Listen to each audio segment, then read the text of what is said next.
Come on. This is not, what, they're teenagers. Let's get into it.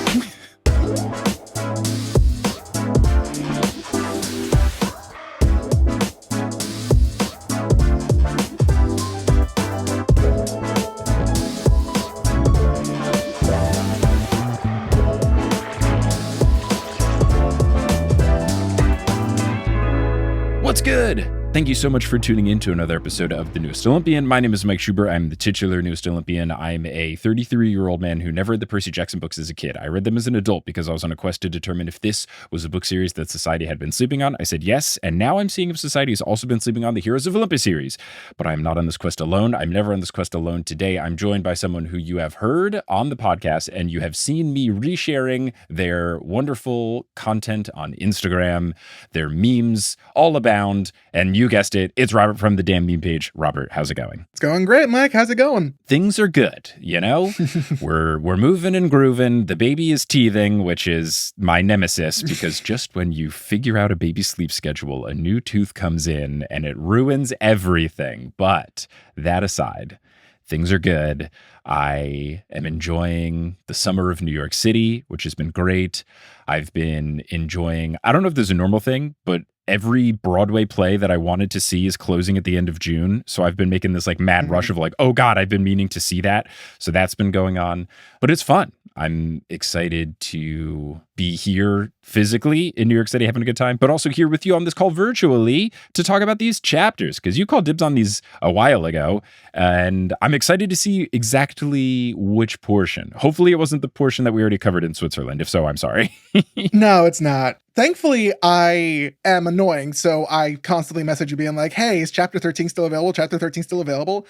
And you're like, hey, half of it is. I'm like, I'll take it. Yeah, it was basically just, and this is always hard when folks ask for stuff far in advance. It's like, in theory, yes, but also with touring, sometimes it's like, well, I don't have enough time to do any other episode. We're doing this on the road. So I'm glad it mostly worked out. But yes, as alluded, we will be covering the remainder of chapter 13 and then 14 and 15 on this chapter. But before we get into it, let's do your next returning guest question, which is, if you are okay with sharing it in parentheses, what is your fatal flaw? I wouldn't know what the exact word is, but I am definitely putting other people's needs over myself kind of person. Myselves? Yep. Multiple me's, Yep. I guess. Robert the human and Myself. Robert the damn meme page. It's funny you mentioned that because, especially with like our interactions on Instagram, Robert will message Mike Schubert memes or whatever. The damn meme page messages the Newest Olympian. It's respect that. I respect that a lot because I don't use it too much. Like usually when I'm using my not personal Instagram, it's just like post the thing, whether it's a story or a post, and like respond to any messages that I have from people and then get out of there. I'm not scrolling and stuff. So I'll use my personal for more of the other things. So I appreciate the Percy Jackson things and the Percy Jackson thing, because every now and then, sometimes people send me Harry Potter memes to the TNO Instagram. Oh, brother. And I very intentionally do not click like or heart or any reaction on it. I like vehemently won't open it, because if you can't even be bothered to put the right thing in the right thing, I'm not going to be bothered to watch reels. But also, I don't like watching reels. They like hurt my brain because like I can like feel the way they are designed. Like they want you to do more. And as someone who was like deep in Vine, like deep in it, and then finally when Vine got murdered, and I was like, oh my gosh, what's all this extra free time I have? And I was like, oh my God, how much time was I spending on Vine a day? Like I just could never go back. And that was a factor in why I never downloaded TikTok. So I'm choosy with reels that I watch. So if you're sending me an incorrect categorized meme, I'm not opening that, baby. I got a kid. I can't do that. But yeah, if I really have to say, it's that I will be exhausted, tired, and a friend will be like, hey, Robert, can you help me with something? Yeah, absolutely, of course. Completely ignoring my own needs. And I've had multiple people, including the people I would be willing to help, be like, maybe you should take care of yourself first. No, I'm fine. I can do everything. My partner can vouch for this. The amount of times I've said, I can do everything today alone, astronomical. Yeah, I feel that. I have that for sure as well in terms of, I don't know if it's specifically the others before myself. Like I do like to think of myself as a selfless person, but I also try to think of my own boundaries. But I definitely have an overly optimistic view on what I can handle, how quickly I can get things done, how many things I can do, how little sleep I can function on. And that will even bleed into like, I'm not the best delegator. So like, I feel your pain there. I certainly feel that. Cool. Well, now that we've had serious talk, let's get into silly talk. But actually, it's kind of serious. Nah, we left it off in the silly part where we last left our heroes. I thought Annabeth was going to Percy. So, because she was like, yo, get up and brush your hair. Whoa, okay. But no, she just wants to be cute and sentimental. Yeah. I don't know if your previous guest, because hey, the wonders of recording podcasts. Correct. You weren't in Switzerland. I considered it, man. I considered it, random tour date in Zurich. I'm like, I've never been. Why not? Knock out two birds in one stone. That's the ideology I had for your, I think even at the time of this coming out, upcoming show in Rhode Island. Yes. Assuming that's how time works. I think that should be, because that's in September. There's no way this episode comes out later than that. Or I was just like, I've been to Rhode Island once. It was nice. I like Mike's show. It's nice. Two birds in one stone. I love it. I think that's fun because I've certainly been doing more Northeast based shows because it's easier for me to like do those and then come back and then help with the baby. So I have certainly seen some familiar faces of people going to like multiple shows that are all like close enough. You go to the Boston show, you go to the Hartford show, you go to the Providence show, you go to the Philly show. Like, yeah, Absolutely. So as I was saying, I don't know how much, if at all, y'all talked about like implications, ideologies of like what Percy and Annabeth did or didn't do or are gonna do. No, all I did was basically say like, is she gonna, a couple of times based on what was asked after Percy woke up. Let's cover it because that is some fan history for you if you want. Oh, sure. Okay. I mean, yeah, we'll get into like it, but I would say unless the narrator is not telling us everything, I don't think they like did anything. Oh, listen. Here's canonically what happens. We're getting ahead of ourselves a little bit. Canonically what happens, they just talk, smoosh a little, fall asleep. Yeah. Rick has gone out of his way, especially with the influx of fans when this book came out, being like, did Percy and Annabeth ... He's like, no, I write children's books. This is nothing happened beyond that. Okay. Yeah. I mean, there's nothing that I think alludes to that at all. So I think anyone saying that they did, that feels like a big stretch. Yeah, the implications is because of like how chapter 14 starts and how everyone reacts, but that's, again, we're getting ahead of ourselves. We need to start at the beginning. No, but there's no way. Yeah, I believe Rick. There's no way that it was like, oh, an off screen, off book, off page. They also like, no. In the children's book, I know they're like technically slightly older target audience than the first five, but like we haven't gone from middle grade to romantasy. I've read 0 pages of romantasy. Please don't fight me. I have no idea. I love Fourth Wing. Oh, all 4 of those wings. They're great. The Court of Thorns and Roses. It's a great court. And that's it, baby. I recently read a very terrible romantic, not romantasy, but romantic, like romance book. I don't want to get into any specifics because God forbid the author listens to this. Stephanie Meyer, listener of the pod. Yeah, sure. Let's go with Stephanie Meyer. That's a nice pseudonym.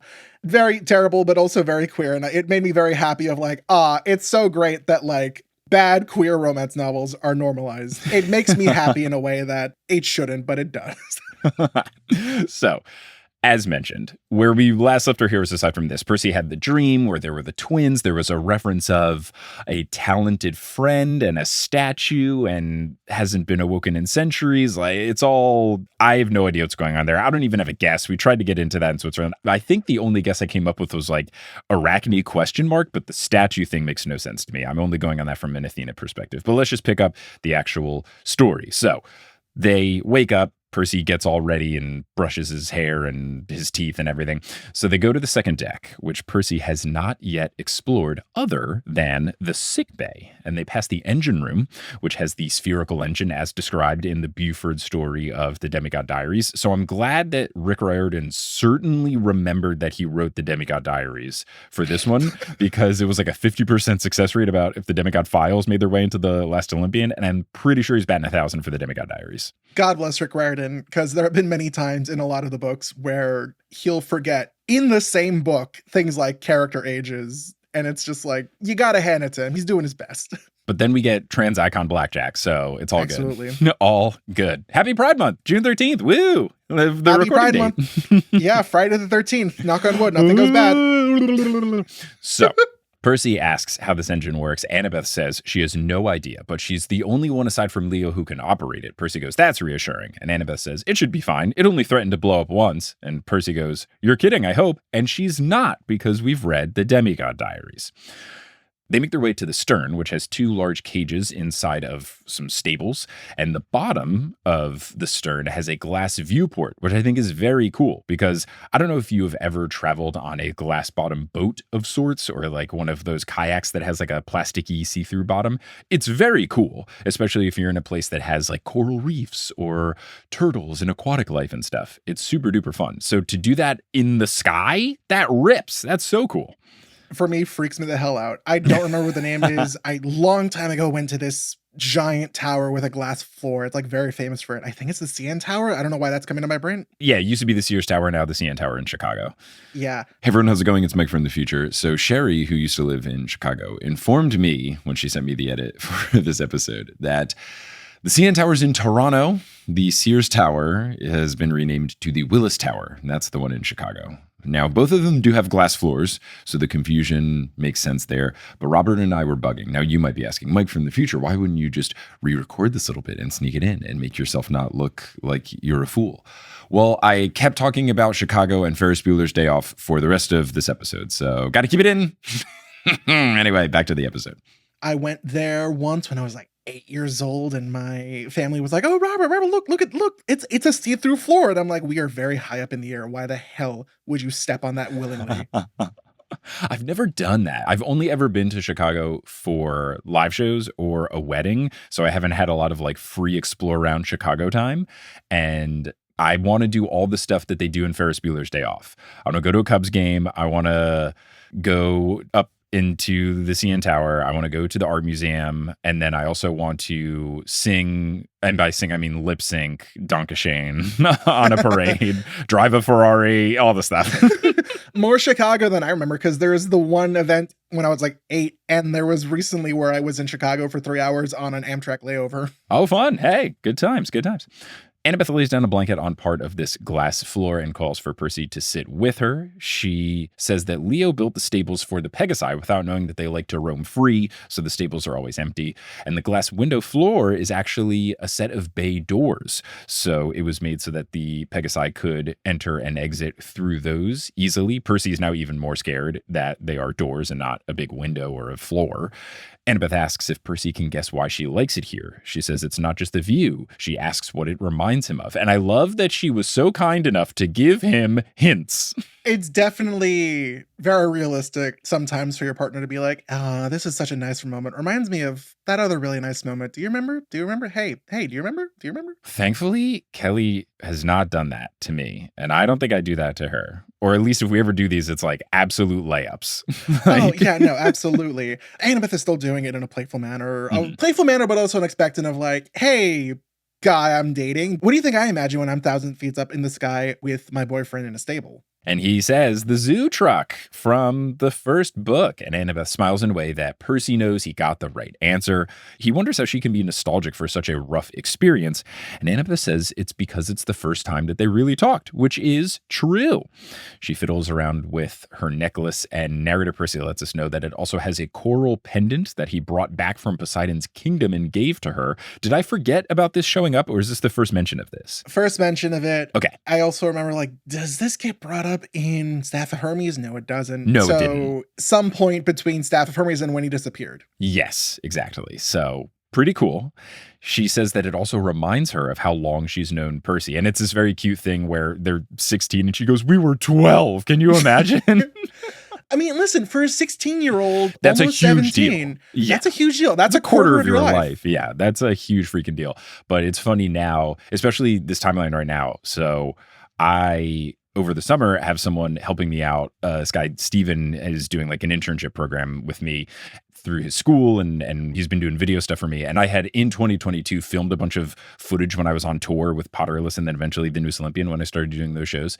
And I just like took all these videos and did nothing with it because it always is less important than everything else that I have going on. But now that I have someone help me out with doing stuff, he's been putting together these video blogs, and it's fun to see me from 3 years ago and just be like, oh, okay, it's a similar amount of time where like it feels very fresh and recent, but then some things I will have completely forgot about, some things I'll remember. And then in general, it's just like, oh man, like this guy looks really well rested. I think that's the biggest difference between now is that noticeably I have, the sleep has gone down since baby, but I'll trade it. It's all good, but it's been fun. But yeah, 4 years at this age. Okay, cool. 4 years at that age. Holy freaking crap. Like, even when it came to dating, like, oh my gosh, you're in 6th grade and you're dating a 7th grader. What? Like that's wild.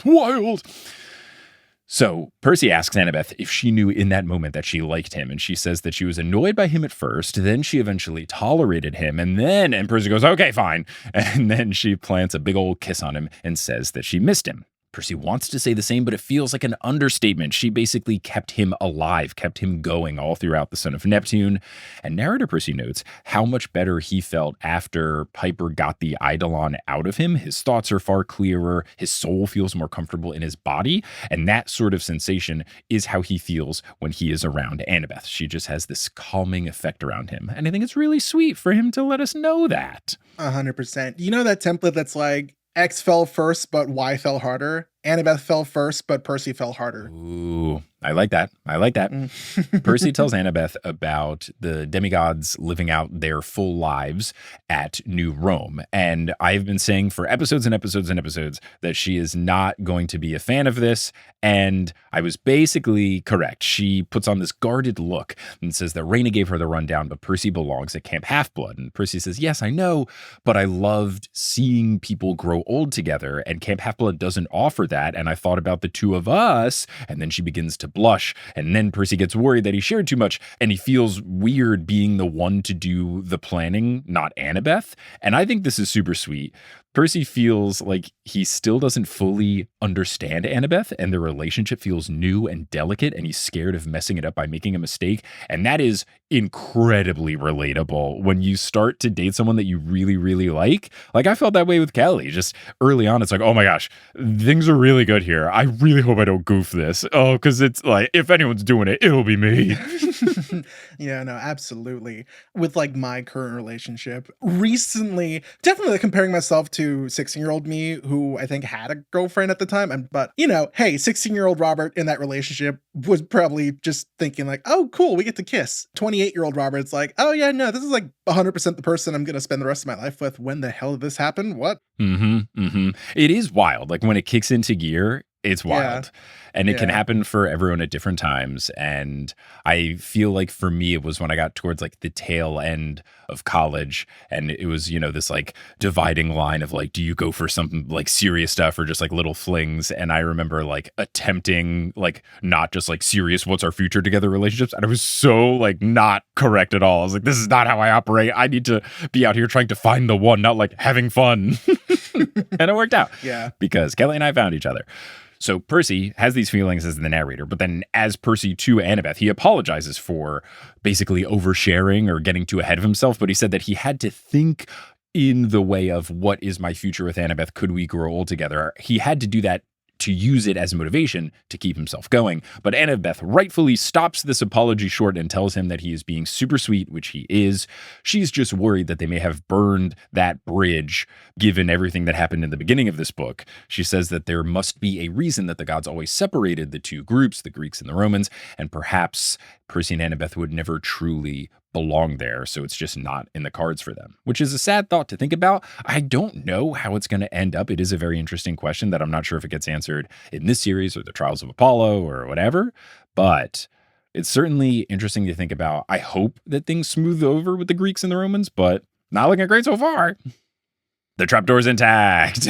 I can't speak for all the other guests, but when you ask a question out to the void and your guest has an answer, I imagine 90% of the time they're just like looking away. They don't want to spoil it. For me, it's you have asked me a question. I am now BBC Sherlock mind palacing my way through 30 books to be like, does this happen? And then by the time I come to the answer of yes, it does or no, it doesn't, we're already moving on. Oh, the trapdoor's attacked. I'm like, yep, trapdoor. Fantastic. Oh, yeah, I was doing a great job. I wasn't just trying to think about the answer to Mike's hypothetical question. Percy doesn't want to argue, but he doesn't want to lose hope either, which I think is very sweet. And he also doesn't want to just lose hope. He doesn't want to lose hope for all of the demigods out there. So I think that's fantastic. He thinks that living in two worlds has to work because that's exactly what demigods do with the mortal and the magical worlds. And then this reminds Percy of his dream, so he tells Annabeth what happened in it. She does not seem surprised. She's just angry at the giants and she feels sad for Nico.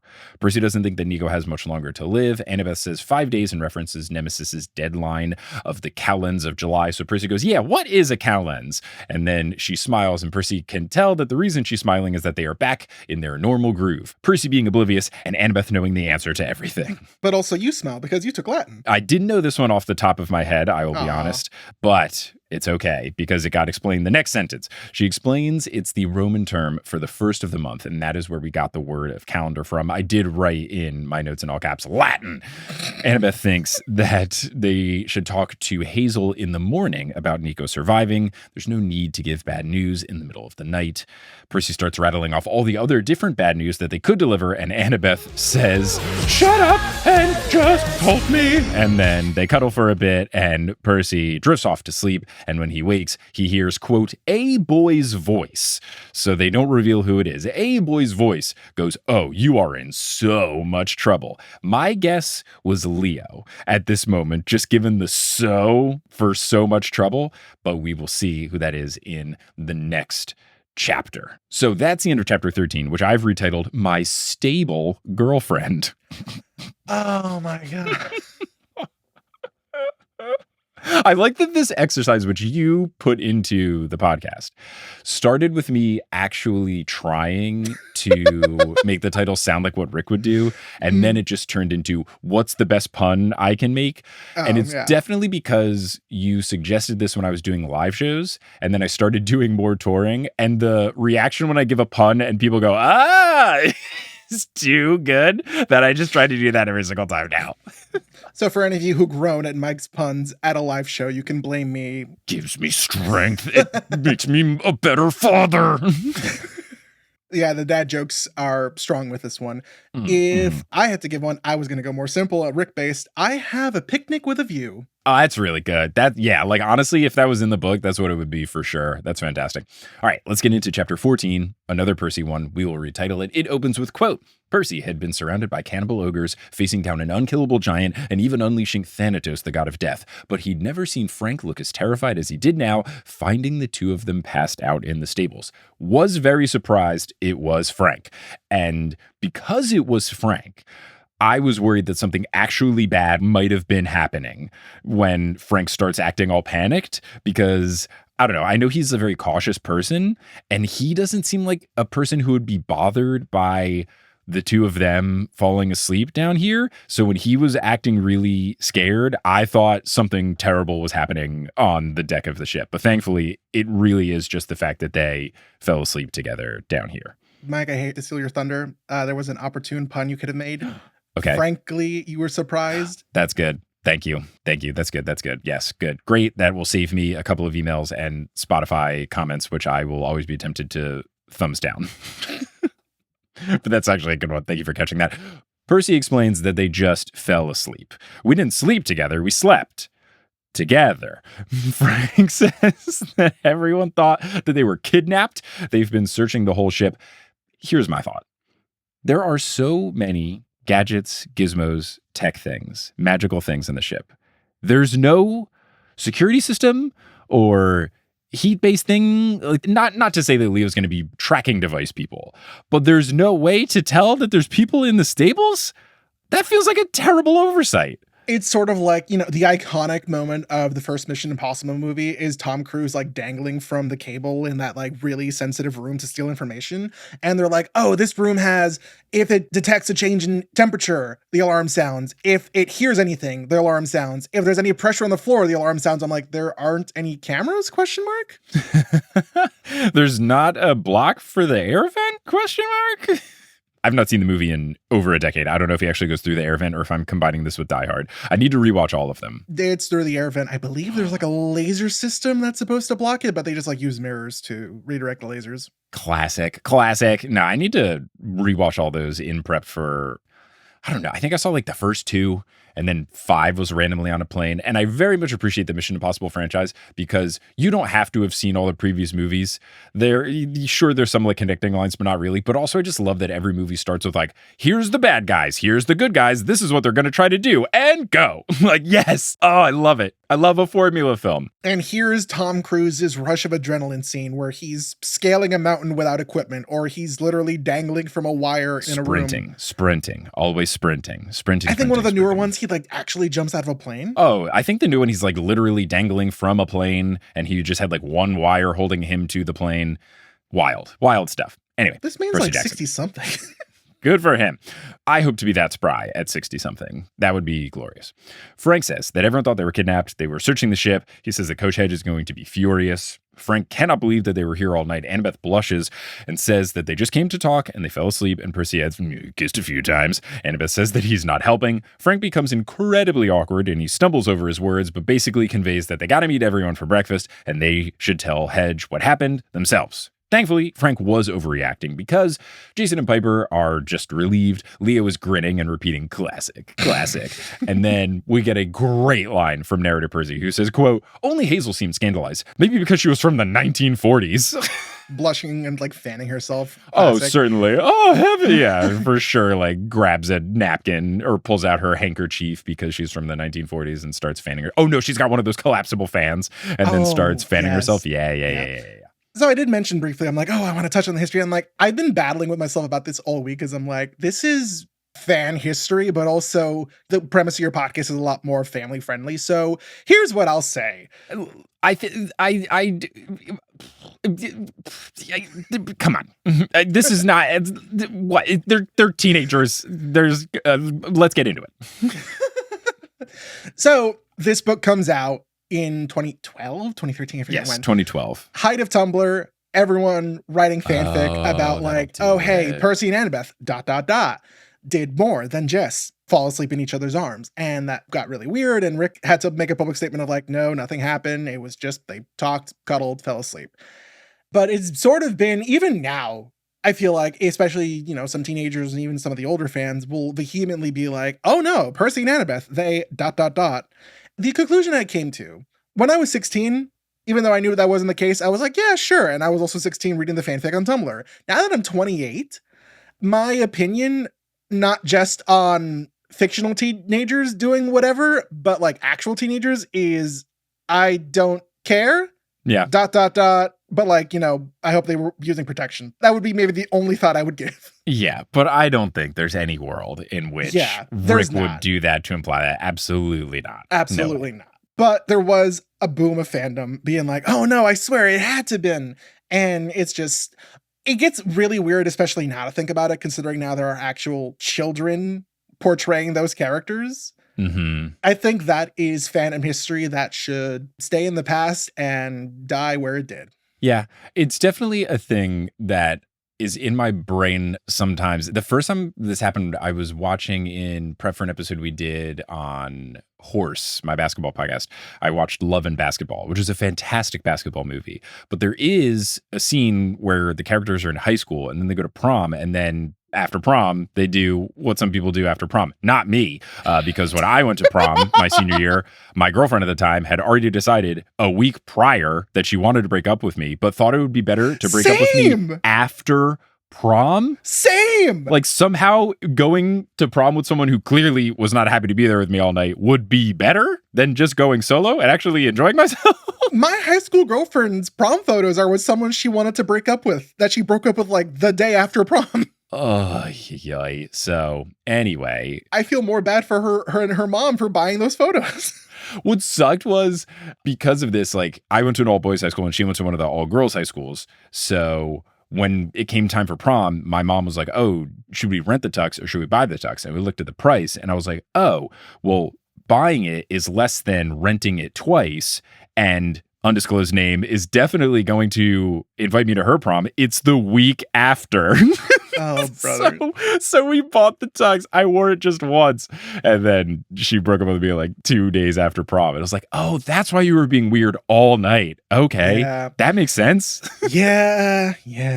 But it's okay.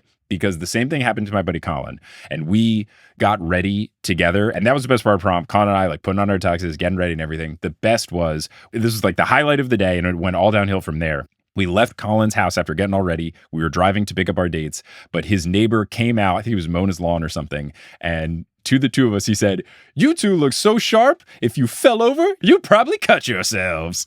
So smooth. It was great. And then once we picked up our dates, all downhill. All downhill. So what I'm hearing is that neighbor cursed you guys. Oh, whoa. He was actually a monster. Yeah. But anyway, in this movie, Love and Basketball, they do the thing that people do sometimes after prom. But then I was watching this movie, I was like, aren't these characters both 18? Like, this is weird. Why am I watching this? I don't want to watch this. And so, like, anytime there's a movie, and obviously they always cast people, like, in their 30s to play high schoolers. But it's always weird when you have people who are, like, canonically, like, sophomores in high school, and then there's, like, some sort of romance scene. I'm like, aren't these characters 16? Should I really be seeing this? Yeah. It's getting uncomfortably common in a lot of movies, especially like teen drama movies. It's like, let's just set them all in college. Like, does it really change anything? No, because the high school that's in these Hollywood movies is like not representative, at least of my high school experience. Maybe I'm the weirdo. I was definitely a nerd, but like, I don't know. There's certain things going down where it's like this entire movie could just be in college, and then we don't have to be like, about that. No, yeah. It's just weird. Mm-hmm. I don't think Rick would have done that. But look, if you want to write your fan fiction, write your fan fiction. I'm not your mom. I'm not going to yuck your yum. But anyway, Percy Jackson. So Coach Hedge is enraged. Percy thinks little of it since Coach Hedge is only 5 feet tall. I like that Percy's like, nah, I can take him, whatever. Annabeth says that it was an accident. Percy says that Hedge is starting to sound like Terminus. And I'm pretty sure in a previous episode, I said we need a Terminus and Hedge crossover. So I think that that is pretty fun that this comparison is being made. And then Hedge says in response to this accusation, quote, "I'll Terminus you, buddy," which is fantastic. I love Coach Hedge. Mike Schubert momentarily possessed Coach Hedge. Look, it's close enough to "I'll terminate you." Great pun. Well done. Percy has to hold back laughter, and he says that it won't happen again. So the meeting begins. Percy relays the contents of his dream, and Hazel's heart goes out to Nico. She explains the pomegranate seeds. Percy's not thrilled that they're from Persephone because he's like, I hung out with her once and it was not good. Hazel says that only children of Hades can eat them, and Nico always kept some on him just in case. Annabeth says he's bait. Hazel doesn't care. Hedge is down for the rescue mission because he thinks it will involve fighting. Frank is down to help, and he asks Hazel how long they have. Hazel says that Nico can have 1 seed a day if he put himself in a, quote, death trance, which Annabeth says does not sound like fun, and I agree. Hazel says that it's like hibernating or like putting yourself into a coma. Percy relays that there were 5 seeds left, so they've got 5 days, including this one. He thinks that this plan by the evil people when they captured him was to line up with the Calends. And then Piper puts together that the, quote, "twins snuff out the angel's breath who holds the key to the doors of death" line from the prophecy is about Nico because he's Nico Angelo. That's so good. I didn't think of that at all. I love that. Well done, Piper. Now, there is a chance that Piper's wrong, but regardless, even if this isn't the right answer, creative thinking, Piper. I mean, sometimes the prophecies given to our characters are very straightforward, and you're like, oh, yeah, no, that makes sense. And then other times, the cursed blade is the dagger? Okay, yeah. Mm-hmm. Percy vows to rescue him, even despite their dodgy history, which he recounts as narrator Percy, in case you skipped the first 7 books. I guess even 8 if you count the Demigod Files and Demigod Diaries as half books. Listen, it's a canon event for a lot of people to accidentally start with Sea of Monsters instead of Lightning Thief because of how well Sea of Monsters recaps everything. Oh. I don't think it should be a canon event for anyone to start with Mark of Athena. Look, there's always someone, though. Every time I say it's wild if this is your first book, someone is in the comments or in the email or in my inbox saying like, oh yeah, you know, my grandma bought this for me. So it's great. No wrong answer, but you just get some wild stuff. He recaps the history of Nico, says he's going to save him anyway, and then he reminds Hazel that Nico is the key to fixing endless death, and Nico will know where the doors are and how to close them.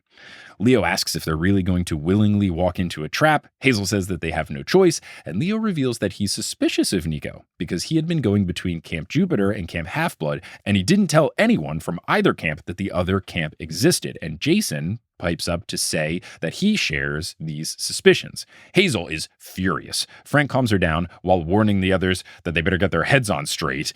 Leo tries to level with them, explaining his suspicions further. Jason backs him up, and then Hazel unleashes on him. You, the great Jason Grace, the praetor I looked up to. You were supposed to be fair, such a good leader, and now you... And then she just storms off and leaves.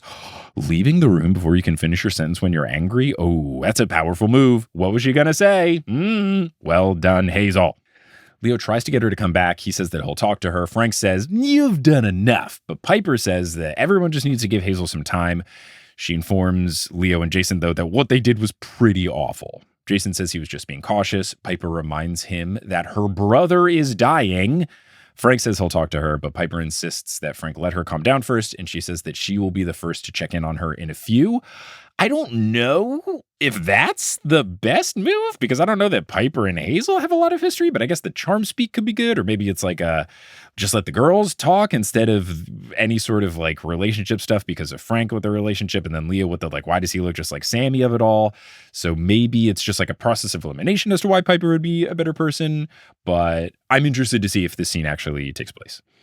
The crew hears Festus making noise above. Leo says he'll go upstairs because they must be nearing Atlanta.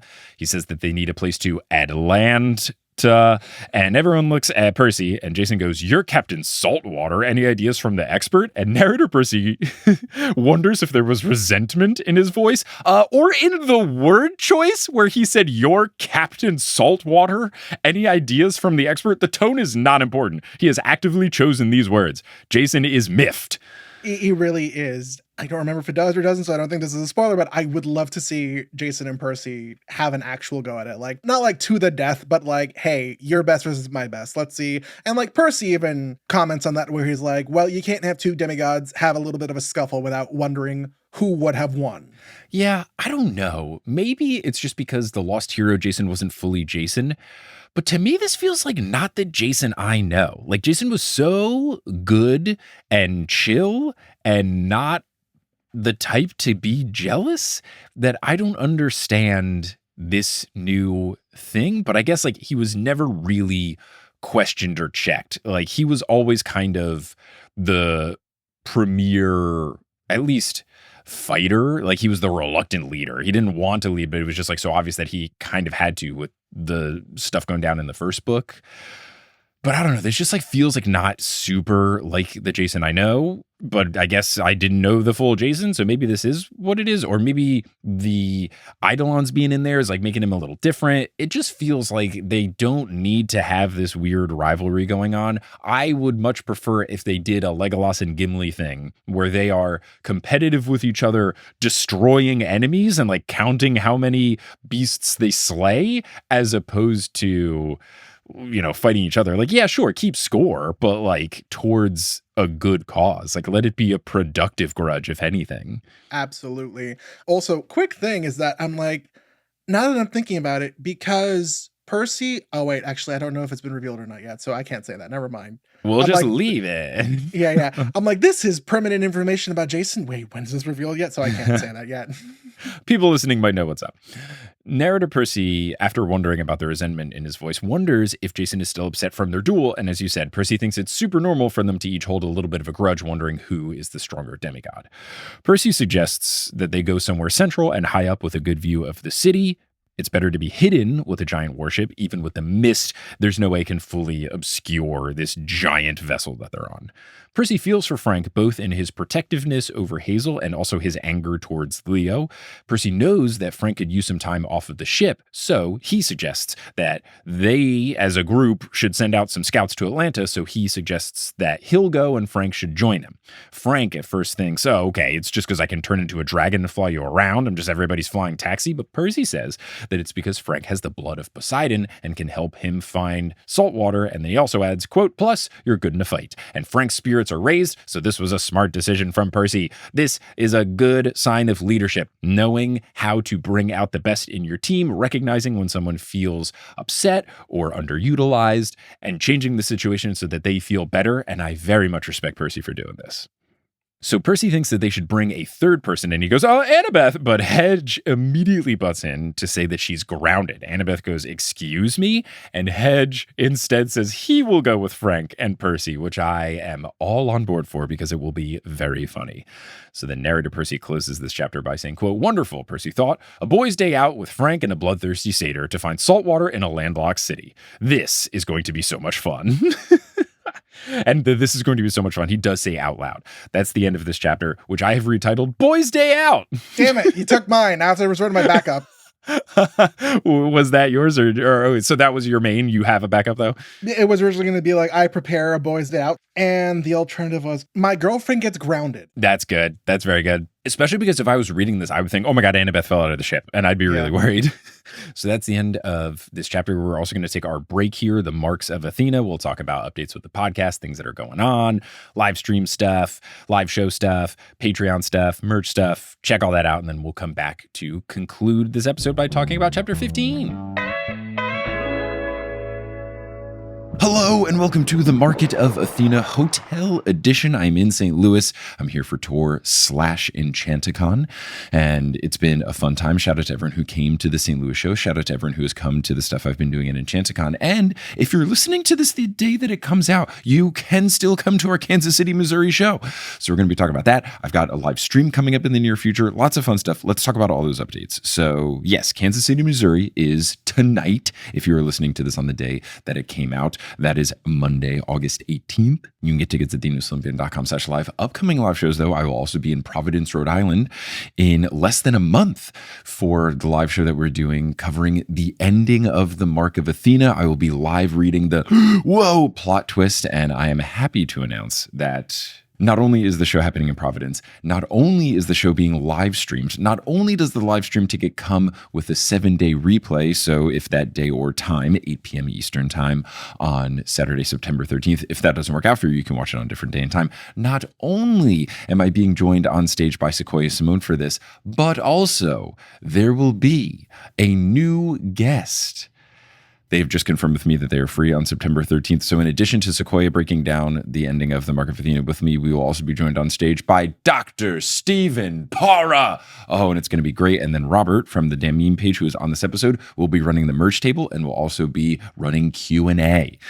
It's a star-studded cast of characters for the Providence show /stream. If you want to get tickets to either, you can go to thenewsolympian.com/live, and patrons get 20% off for the stream tickets. Just go to the TNO Patreon, scroll down a little bit, you'll see the code. It's great. Now, speaking of the Patreon and speaking of things that are great, I want to give a shout out to the great folks who are supporting us on Patreon. And I want to give a shout out to all the yearly folks because you're going to be getting free bookmarks. I'll talk about that after I shout out these names. So shout out to our newest God tier patrons, Christina Smith, Lexi B, and Ella Mal. And shout out to our newest Demigod tier patrons, Bradford, Perry Johansson, Tana Banana, and Jasmine Thomas. So the bookmarks, if you haven't heard, for anyone that is a yearly patron, when I download the big list on September 1st, we'll be getting 2 free TNO bookmarks that have the retitling that I do after completing a chapter on this podcast. The one for The Lost Hero will be in TNO Gold. The one for The Son of Neptune will be in TNO Teal. So if you've got one of the ones that we had at previous tour stops for The Lost Hero, this is a new bookmark.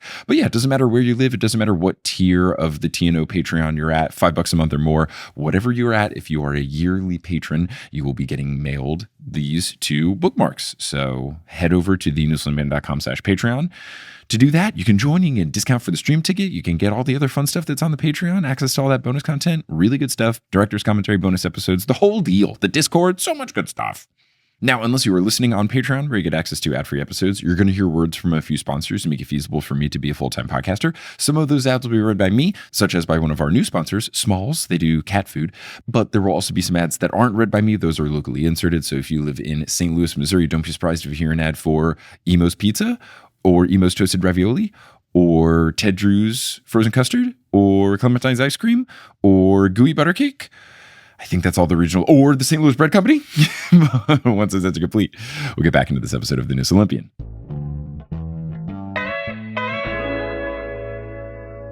And we're back. We're here. Chapter 15. It's also titled Percy. We'll retitle it. It opens with, quote, Percy climbed out on the deck and said, wow, I'm very worried, but it's okay. It's just a very scenic overlook of Atlanta. So it's all good. It's a good wow.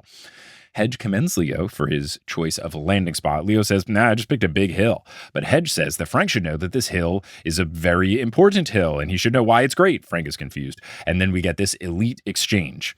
Hedge goes, a son of Ares stood here. And Frank goes, I'm Roman, so Mars actually. Whatever, famous spot in the American Civil War. I'm Canadian actually. Whatever, General Sherman, Union leader. He stood on this hill watching the city of Atlanta burn, cut a path of destruction all the way from here to the sea, burning, looting, pillaging. Now there was a demigod. And then Frank inches away from him and goes, okay. If I try and spark up a conversation and be like, oh, this thing happened, and I get actually twice in a row, that's it. I can't go on. Gotta get out of there. You gotta get out of there. Percy wonders if this is a bad omen to park on a Civil War site when the Greeks versus Romans of it all always is at the root of civil wars. Percy thinks that Clarice could have given an order to burn an entire city down, but not Frank, furthering my theory that Mars and Ares are very different and Ares stinks and Mars is cool. Percy says that they will venture out and try not to burn down the city. Hedge asks which part, and Percy says, when in doubt, start in the middle. So they head to what they thought was the presidential library, but it's actually the Carter Center. And they ask the staff about catching a bus or calling a cab. Have you been to Atlanta? I have been to Atlanta, but literally only for podcast conventions or podcast live shows. So I have not really had the Atlanta experience. Unfortunately not, which is funny because I have a friend who lives near Atlanta and he's like, oh, you should come to, I don't remember what the name of the convention is. That's like really Dragon Con? Dragon Con is there. Yeah. Maybe. That's what I've been there for at least. Okay. Yeah, but it's good. And I also maybe Atlanta also might be the same thing where you don't say the hard T like in Toronto or Trenton. Atlanta. So I might start saying Atlanta because I'm pretty sure when I did a show in Atlanta, people are like, you don't say Atlanta right. And I'm like, sorry, Atlanta.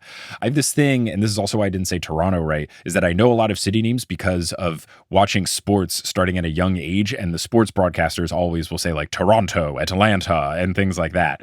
And that is why I say them at least not locally correct. So if it's Atlanta, it's Atlanta. I mean, in those cases, they're like enunciating properly to make sure that you, the viewer at home, listen and make sure you know what you're tuning into. Yeah. And then I got to figure out, because I'm doing live shows in what I would probably have originally said is Missouri, but I'm pretty sure like they want me to say Missouri, which feels like, is that the proper way to pronounce it, or is that just how to say it in a Southern accent? Because for me, growing up in Jersey, like there's always this heated debate because I grew up in Jersey and then I moved to Texas once I was 14.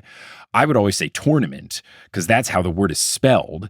And the PGA Tour is the PGA Tour, not the PGA Tour. But what people always said in Texas are like, oh, you're weird. It's tournament. It's like, no, TOUR is tour. It's a tournament. So I don't know if that's like a regional thing. Is it Missouri? Is it Missouri? I'm sure people in Missouri will say Missouri, but like, what is legally correct?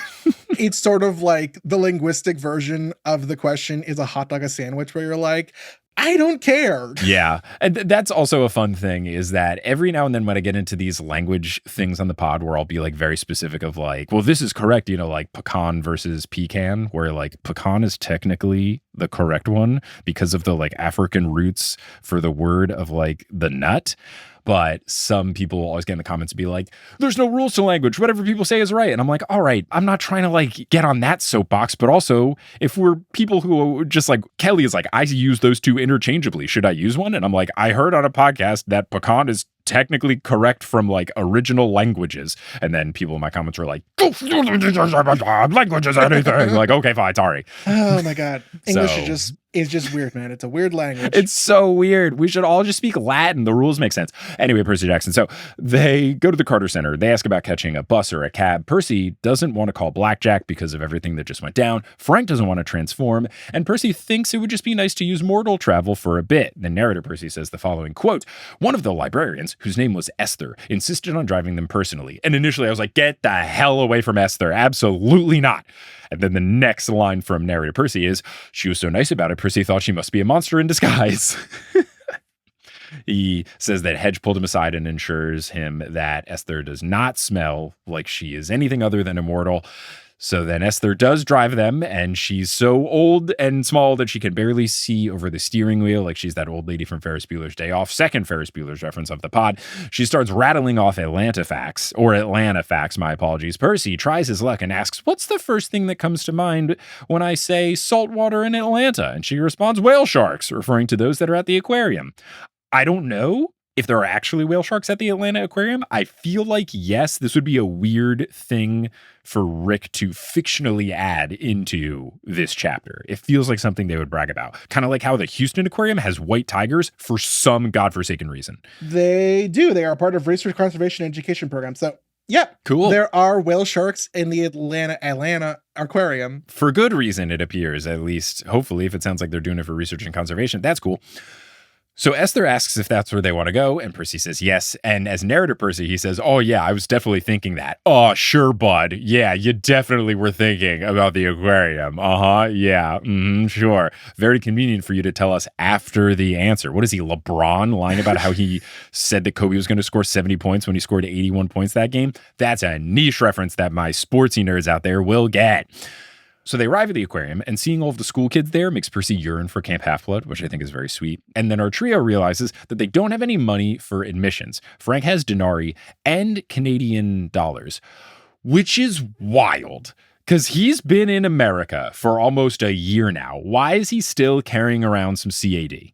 I will say, yeah, logically that makes sense. But also, I went to Canada for a weekend like a year and a half ago, and I spent all the money except for a Canadian $20 bill. And it took me like 7 months to finally just go to a place and exchange it and be like, hey, give this back to me in money that I can actually use in the country I live in. Yeah, I get that. I feel you. I have a like zipper pouch where, because I'll do like shows internationally and I have to do cash only when I do the merch tables there, I will just like come back, and if I have not exchanged it, just like put it in there. But because banks here, at least my bank, only takes bills for currency exchange, that has now just become like a hodgepodge of coins from around the world that I was unsuccessful in trying to exchange. So I do just have like scattered coins that I'm always like, well, one day I might go back to Denmark and I need some Danish kroners. Who knows? Or if like my parents, for example, are going on a vacation to Switzerland in 2026. So it's like, oh, I've got like 20-ish bucks in coins I can give you guys. Fantastic. And they'll use it and it'll be great. They'll buy some gelato and I can be like, it's on the house. Thanks for raising me. At the aquarium. Anyway, Percy Jackson. They see a nerdy/cute employee in her late 20s named Kate. She calls them VIP visitors and takes the denarii from Frank and whisks them through. Percy asks the others, this is definitely a trap, right? And Frank says, probably. And Hedge says that she smells like she is not mortal, and he bets that she's evil. Because they were so quick on thinking that she was evil, I was like, is she good? Is she actually good? And we'll see how the chapter goes, because I have not read past this chapter. So like, it's still in play, but I don't feel great about Kate, and we'll see why. I have to learn to appreciate my privilege that I can just keep reading, because I definitely read past chapter 15 because I'm like, oh, I love this book. I remember. And it's like, oh, Mike can't until he next records. That would be a wonderful statistic that I would love to show to Disney Hyperion so they start giving me money. The number of times that someone has read chapters in order to be the guest on an episode of TNO and then continued to complete the book in 1 or 2 sittings. There's so many times it happens, and I feel like Disney Hyperion, if you're listening, you should know that that happens all the time. So you're welcome. I definitely beat most of your guests by having read this book in its entirety like 14 years ago. It's a good book. 13, it's a really 12, good book. 12, an amount of years ago. 12 years ago. In 2012. There we go. That one. Yeah. Kate says that they hardly ever get VIPs. Frank asks if she means demigods, and Kate winks and puts a finger to her mouth. I'm really hoping she's not evil, because that's a great move. She's incredibly unknowledgeable about the fish, referring to some of them as, quote, the yellow ones. And when they pass through the gift shop, she says that they can just take whatever they would like. Frank takes some shirts. Percy asks, what are you doing? And Frank says that she said that we could. And also, I didn't pack enough clothes for this trip, so I need them. And then he picks up a set of Chinese handcuffs, the Chinese finger trap things, and he asks what they are. And when Percy explains to him that they're Chinese handcuffs, Frank seems a bit offended. And Percy goes, look, I don't know why they're called that. That's just what they are. I'll show you how they work later. And Frank puts them in his backpack, and then they continue on. And these are Chekhov's Chinese finger traps, if I've ever seen them, because there's no way that we have a multiple sentence discussion of these and then they get put into Frank's bag. These are coming back into play. Will they be used to save our folks from Kate? We will just have to see. But there's no world in which these don't get used in this book. There's no way. There's no way. It would not be the weirdest thing that has been used to get our characters out of a tricky situation. 100%. So they go through an acrylic tunnel with water all around them and fish overhead. Percy gets a rush of fear and immediately thinks that that is very foolish. He then tries to focus on the real danger, Kate. He wants to play along with this tour until they can talk to Forces. They enter a room with an enormous tank and whale sharks. Hedge says that he's ready to battle them to the death, but Kate informs him that they only eat plankton. Frank reads a sign on the tank that says that these are the only whale sharks in captivity in the world, and he is amazed. Kate relays that these are small ones and, quote, you should see some of my other babies out there in the wild, which is the reddest of flags. Frank picks up on it immediately. Percy sees a glint in Kate's eyes and he decides, all right, let's just get to the point. He asks, do you know Forces? And she says, of course, because he's her brother. And that is where she's taking them, to the real exhibits. And I at first was thinking that Kate was going to have Forces in a tank and Kate was evil and Forces was good. And then they had to defeat Kate to get to Forces and ask him stuff. But that is not what happens. I never could have predicted what happens. So she gestures at a wall, and then it ripples, and a new tunnel opens, leading to a purple tank. This has evil vibes. Purple and black color scheme, not ideal. I wrote in my notes that I might have to do a harsh 180 on Kate here. A 1 Katie, if you will. Oh my God. Inside, they see, I didn't even have that one written down. That was just off the dome. Inside, they see giant jellyfish, one of which has paralyzed and is entangling a 10-foot-long swordfish. Kate leads them to another tank, and this one is labeled Death in the Deep Seas, sponsored by Monster Donut. Oh my goodness. Is this why you called Dibs? Yes. Wait, so now that we're in chapter 15, what was the reason of Dibs calling? Was it the Percy Annabeth kiss ? Situation? It was that, and it was also the Monster Donut of it all. Yeah, just so that Emily and Phoebe couldn't get in on it? Yeah. I don't think they remembered because I sent them a screenshot of me reading this page and I'm like, oh, look, sponsored by Monster Donut. I suggested before recording, like, hey, you should get Emily and Phoebe to do a little, like, sponsored by Monster Donut segment. Just like 2-second clip. That would be funny. I think we should, because I was texting them about this today, earlier when I was reading it, and it just feels like we should get them on for this. So in an ideal world, let's cut to my conversation with Emily and Phoebe. And if it didn't happen, it's because I'm too busy, but I have a lot going on. I'm a dad and my baby is small.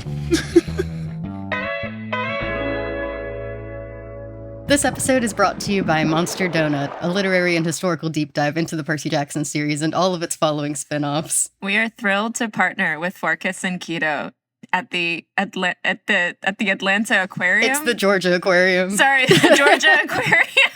This is great. Keep going. Keep going. The Georgia Aquarium. We really feel like they align with our values as a podcast and a brand. And we are so excited that this all worked out. We go there all the time. It's so fun. I love their pajamas. I don't know. Perfect. No notes. Great stuff. Hello. Yes, everyone. We're here with Emily and Phoebe from Monster Donut. Oh, wait, Phoebe, do you want to do the bit you said about doing right. Your podcast versus mine? Tired of your Percy Jackson podcasts covering the books chapter by chapter? Come listen to Monster Donut, where we cover the entire book in one go, like maniacs. I love it. Look, there are definitely people frustrated with how slowly this goes. And I am not chapter by chapter. I do an average of 2. If you round up, yeah. But no, I'm very excited to have Emily and Phoebe here for this brief little segment. Mainly now that we've done the fake Monster Donut sponsorship, which I did love that this turned into also free SpawnCon for the aquarium. Well, we're partners with them, so. Oh, naturally. Death in the Deep Sea. Come on. Yeah. Very quickly, what are your thoughts of Monster Donut coming back and being the sponsor for the evil tanks in the aquarium? I'm thrilled.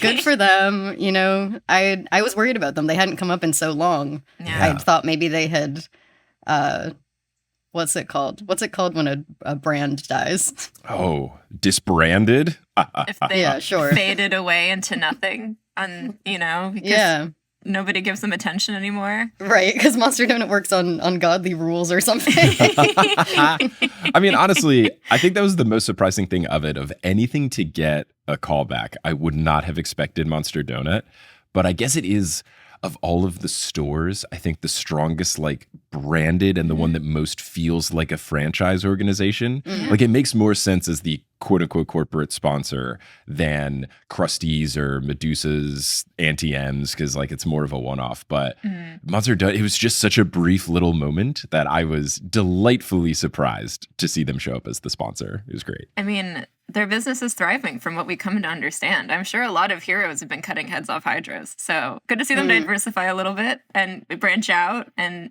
do some interesting collabs, you know? Like Yeah, I'm glad that we're sponsoring this kind of content. It's good. It's good. Monster Donut's really having a moment. The Monster Donut cereal boxes were at the Percy Jackson display. They were. The activation at San Diego Comic-Con. So truly having one. Okay, so final question. When you were covering this book on the podcast, did you know that this part was coming up? Were you reminded, oh, right, that came up when you read it?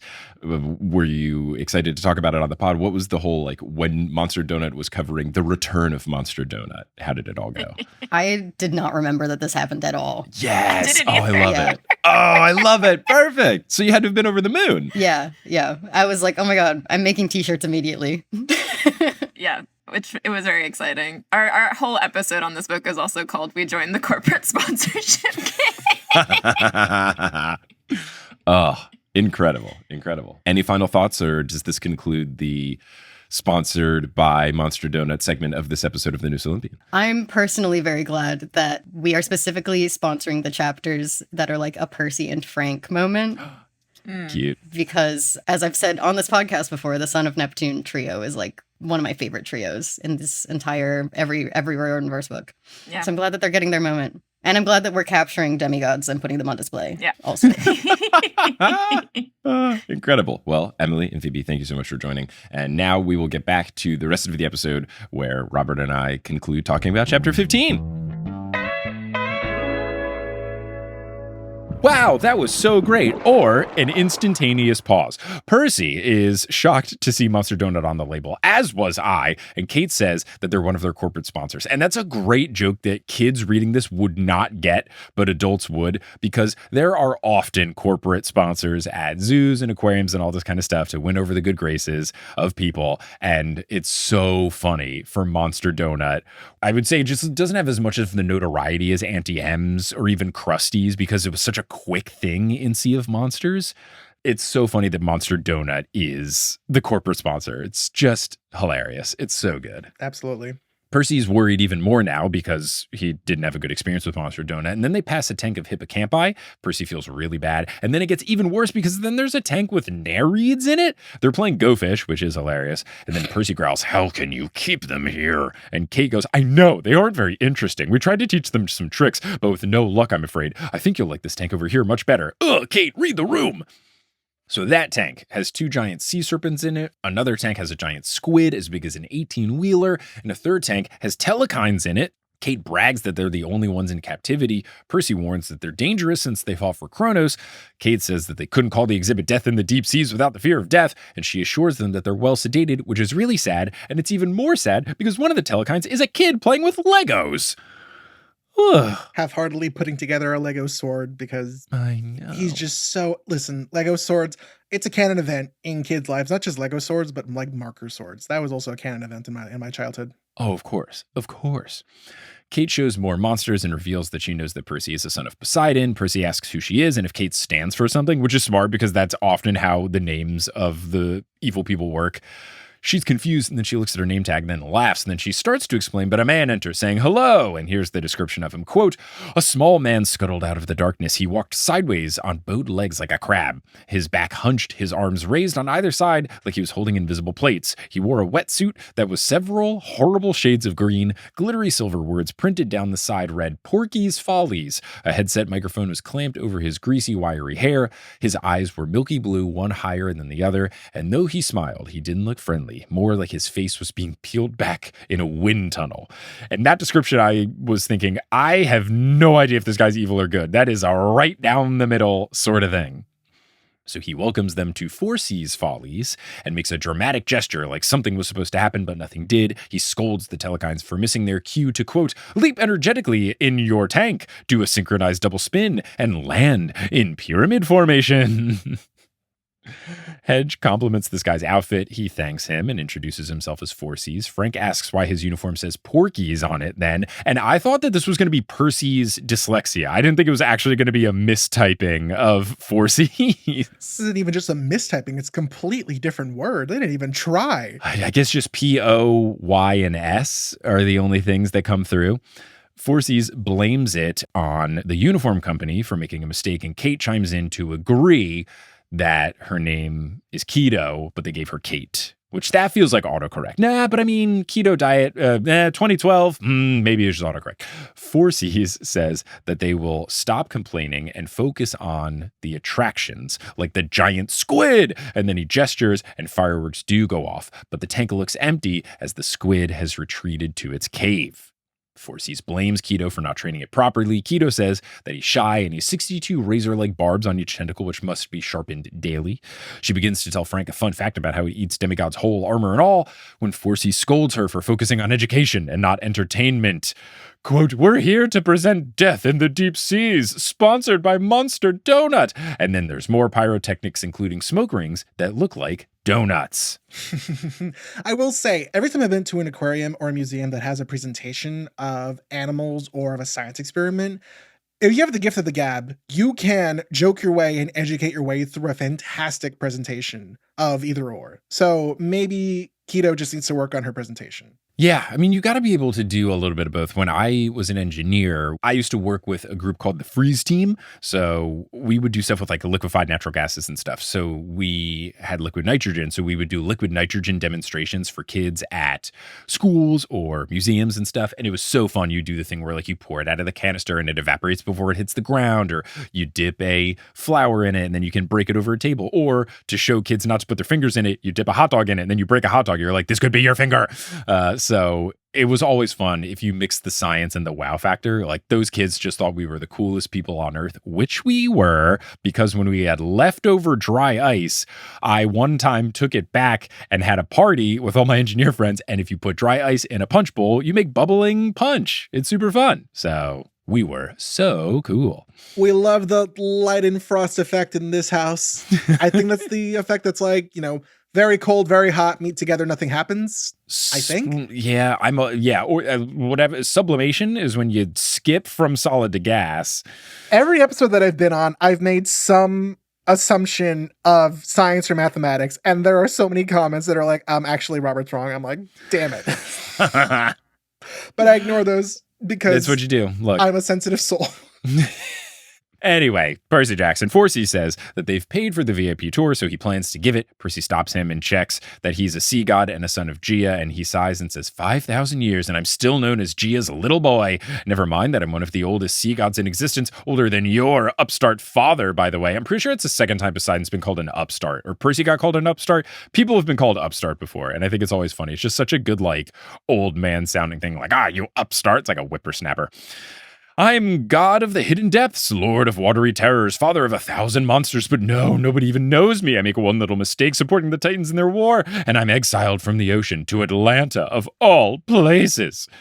Keto explains that they thought that the Olympians said Atlantis. She thinks it's a cruel joke sending them here. And it's funny because my guess previously was that Atlantis was in Atlanta, and that was going to be the sea thing. I knew it wasn't Greek, but I figured that could be it. So I was like kind of at least somewhat in a ballpark of something. You thought Rick was going to go 2 for 2, like having the Amazons in Amazon? Yeah, right. It felt too similar, but I couldn't think of any other better guess. I didn't know about whale sharks. I didn't know Atlanta had a famous aquarium. If they do, oh man. Percy checks that Keto is a goddess. She confirms she's the goddess of sea monsters. There's a back and forth where Keto gives fun facts and Hedge asks follow-up questions. 4C says that they are ruining the entertainment and directs them to the Nereid tank as the gladiators will now fight to the death, but they ignore the disco ball that descends and the swords that drop. Keto whisks Hedge off to show him some interesting charts. Percy thinks that this is a divide and conquer move. He doesn't like how maze-like this place is. He wants to attack 4Cs to get the edge over him, but they haven't learned anything yet, so they can't start attacking him. 4Cs can read Percy's expression and ensures him that Hedge is going to be fine with Keto. I'm not so sure. Percy blurts out that Dionysus led them here, and Frank corrects to Bacchus, and Percy goes, right, the wine god, whatever. He tells Phorcys that Bacchus said that he may know what Gia and the twins are up to, and he may know about the mark of Athena. And then we get this exchange from the book. Bacchus thought I would help you, Phorcys asked. Well, yeah, Percy said. I mean, you're Phorcys. Everybody talks about you. Phorcys tilted his head so that his mismatched eyes almost lined up. They do? Of course, don't they, Frank? Oh, sure, Frank said. People talk about you all the time. What do they say? The god asked. Frank looked uncomfortable. Well, you have great pyrotechnics and a good announcer's voice and, a disco ball. It's true! Phorcys clacked his fingers and thumbs excitedly. I also have the largest collection of captive sea monsters in the world. And you know stuff, Percy added. Like about the twins and what they're up to. Great. Perfect. Rick, firing on all cylinders. Hilarious. Butter them up and then be like, hey, so tell me the thing I want to know. So good. It's so smart. Phorcys yells, the twins! And sparklers shoot off by the serpents, which hilarious as well. He says that they never fit in with the other giants, the other twins, as they were too small. Adds that the snakes for feet didn't help. And then Percy remembers their curly shoes. And it's always snakes. It's always snakes with these monsters. Where's Indiana Jones when you need him? It's always snakes. Greek authors hated snakes. Phorcys says that they know they couldn't conquer with strength, so the twins went with style. Gia crafted them as a combined duo to be the anti-Dionysus together. Percy says, quote, so they want to replace all wine with cranberry juice or something? I love how much Percy hates Mr. D. Roman, Greek, it's on site for him. Mm-hmm. Phorcys says that they didn't want to just defeat Dionysus, they wanted to humiliate him by outdoing his revelries first. He says that he taught the twins everything they know, or at least he tried to. They never listened. He said their first big trick was piling mountains on top of one another to reach Olympus. Of course, it was an illusion, but he said that they should have started smaller, like sawing each other in half.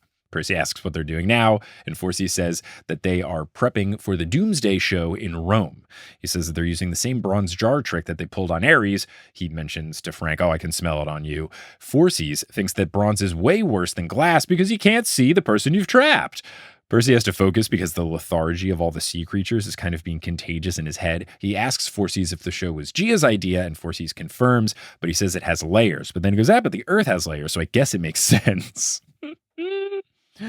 Percy asks, okay, what's the plan? And then Phorcys says, quote, oh, she's put out a general bounty on some group of demigods. She doesn't really care who kills them as long as they're killed. Well, I take that back. She was very specific that 2 must be spared, 1 boy and 1 girl. Tartarus only knows why. At any rate, the twins have their little show planned, hoping it will lure these demigods to Rome. I suppose the prisoner in the jar is a friend of theirs or some such. That, or perhaps they think this group of demigods will be foolish enough to come into their territory searching for the mark of Athena. And Frank laughs nervously at yeah, who would ever do that kind of manner?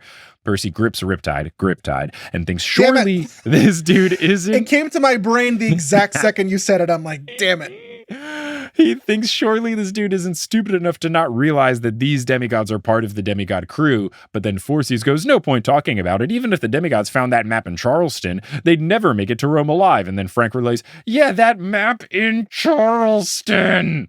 Very loud to Percy. Phorcys really wants to get past the educational things and progress to the finale of the VIP tour, so they decide to humor him so that they can find Hedge. Percy asks, can we ask you questions after? And Phorcys says, yeah, I'll tell you everything you want to know. Phorcys says, walk this way. And Frank goes, do we have to? Because of the crab walking. And Percy goes, it's just a figure of speech, man. Come on. And that's the end of this chapter. A hilarious one. What a very funny run of chapters. Super good stuff. I've retitled this chapter, We Visit a Corporate-Sponsored Exhibit. What have you retitled it? Oh, I titled it, We Go for a Ride in Esther's Big Black Cadillac. Yep, that's very good. That's very fun. So that is the end of this chapter. That's the end of this episode. Robert, thank you so much for joining. This was a delight. Always good to chat with you. Glad you could finally do these chapters you had called dibs on many moons ago. If people want to find you doing stuff, where can they find you doing stuff? Thanks for having me. If you want to find me on the internet, I'm the Damn Meme page most places on the internet because some of the other places are terrible. Damn spelled D-A-M. You can find me on Threads, Blue Sky, Instagram, and YouTube. At the time this is being recorded, it's not out, but by the time this is coming out, it will have been out for a while. I worked on a 20th anniversary Percy Jackson video where I went to all the locations in the first book, and it's sort of like an abridged retelling, but showing my love for the series. So that was very fun to do, and current me is still working on it and staying up very late. So if current you who's listening to this would give a like and, say something nice, that'd be great. The other things I do on the internet is I have 2 podcasts. One is called The Bits. It is a Steven Universe rewatch and analysis podcast. If you have never watched Steven Universe before, I highly recommend doing so beforehand because we spoil the big twists in the first couple episodes. Current me, not future me, has started a podcast with a couple of other friends, Mal from Then We Got a Debut, and Camille, you might know her as Percy Jackson online, where we cover the HBO Max medical drama The Pit. It's called The Pit Crew, available wherever you listen to podcasts. That's it. That's all I do. Fun. Well, thank you for joining, listeners. Thank you for listening. And until next time, when we figure out, is Kate evil and is Forces good? Is Forces going to also be evil? Is he real? I don't really know. But when we figure out what's going on there, until then, I'll see you later.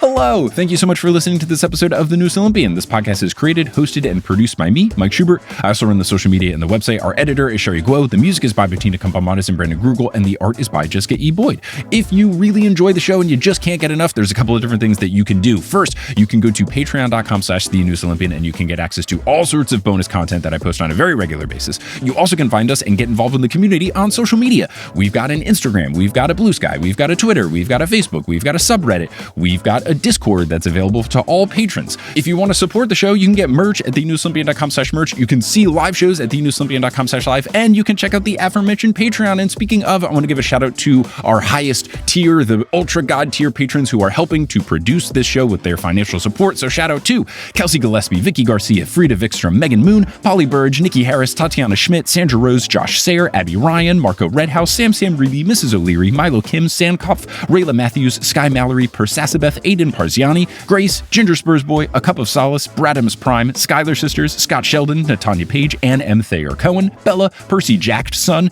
Han Haley Hingelheimer Schmidt, Catherine Sloan, Haley Mary, Jim Jam Koopy, Kit Kat Crumbs, Andrea, not Andrea, Jordan Ray, Nico's Black Vespa, and Zayden Wintergate. If you want to support the show in a non-monetary way, just spreading the show via word of mouth is huge. You can tell someone directly who you think would like the show. You could post about it on social media. You could leave a rating and review on whatever podcasting app you're using. All of these things really do help, and I really appreciate anyone who has done it in the past or will do so in the future. But I'm just so thankful that you tuned into this episode, and I hope you tune into our next episode where we'll be joined by Mal from the Demigod Debut podcast to break down chapters 15 and 16 of The Mark of Athena. But until then, I'll see you later.